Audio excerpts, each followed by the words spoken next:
Sorry, doing a quick live stream this morning, May 6th. It's actually about the iBuyers. Can you believe it? Opendoor has come out today, at least the article I found today, and said, you know what, we're going shopping in Phoenix, Arizona. Real quick on the iBuyers, they all kind of shut down acquisitions in March, right when these kind of shelter in place orders came into place, and we're like, if you're in real estate and investing, you're like, yay, competition is gone. A lot of those iBuyers were, doing very, very skinny deals. And they were actually pretty big buyers for lots of wholesalers and the like. So when they exited the market in mass, it was kind of a sign, right? A sign that risk had changed. Well, Opendoor is going back to Phoenix, Arizona. They are going to start buying in Phoenix, Arizona. They're changing up, doing a lot more virtual tours and different. They're doing a new program called Home Reserve. So they're changing up their business model. But the fact that they've come back to the market in early May,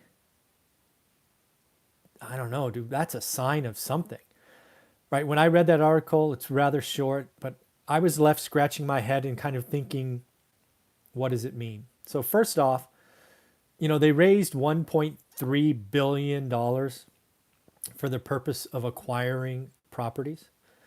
So part of me, right, if you look at the negative side, it's like, they've got $1.3 million in the bank, theoretically. Sure, it's not a bank, whatever it is, but they've got to deploy it.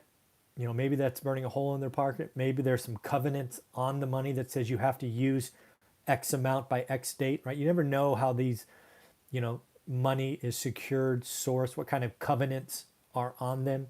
Maybe it has to turn so fast every year. So maybe they're coming back in because they have to, right? They got to get the money moving. I don't think so. And then I go to the other side going, okay, you're sticking your toe back in the water. Open doors first, which Redfin, Zillow, and OfferPad are like, holy shoot, they beat us to the punch. Maybe we should look at that as well, right? Just like one left, they all left. One's back, they're all back. I would expect to hear the others be back in the next couple of weeks. So I think that is true. So iBuyers are returning. Again, I think that's a positive sign for the real estate economy, right? Real estate, all of us, wholesalers, flippers, landlords, that confidence is coming back because risk profile changed in March. It's coming off, at least in some way, done by Opendoor. But also I'm wondering how they're going to be picking cities, right? That's the next thing I go to is why Phoenix?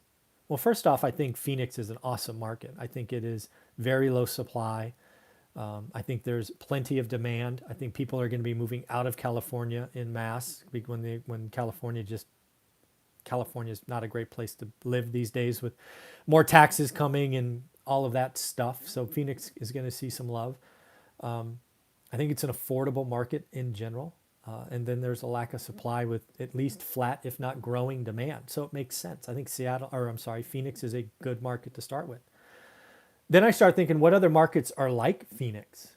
And, I need to do some more thinking about that, but I think we're going to find out quickly because I think Zillow, Redfin, and OfferPad, I have a sneaky suspicion they will all start in different markets. I don't think they're going to be keen on going, okay, you know what? Opendoor went to Phoenix, let's all go to Phoenix. That would kind of be destructive, I think. I don't think you want excess competition just yet. But the fact is, I think all of them will open up in other markets. And I think it's going to be interesting to watch. Because again, as the economy opens up, the green shoots, lending starts to come back, it stops being restrictive. It is going to be interesting. So let me know what you think. Why do you think Opendoor is coming back relatively quickly, right? Let's call it 6 weeks, maybe 7 weeks from when they shut down, laid off 600 people. Now they're coming back. And then why Phoenix? I think both of those are important questions that we need to think about. Again, I've read the article in the last 60 minutes, so I'm still playing with it. Part of the reason I do these live streams is I want to hear from you. So what do you think it means that iBuyers are back? Is it good, bad? Is money burning a hole in their pocket so you can look at the downside? Or is this a sign of more good news to come? And then why Phoenix? Why do you think Phoenix was the first market? Just curious what's going on. But again, from my standpoint, iBuyers coming back is a good sign for the market. It's going to be more competition. Supply is going to start coming back. I think there's a lot of people that kept supply off the market the last 6 to 7 weeks. Maybe it makes sense for, Opendoor to come back now so they can get a lion's share of those listings. I don't know. It's going to be interesting. So I just thought I would leave that because, again, data is changing. The economy is opening up, and I think good news is going to start coming faster and more frequent. All right, everybody, take care. Bye.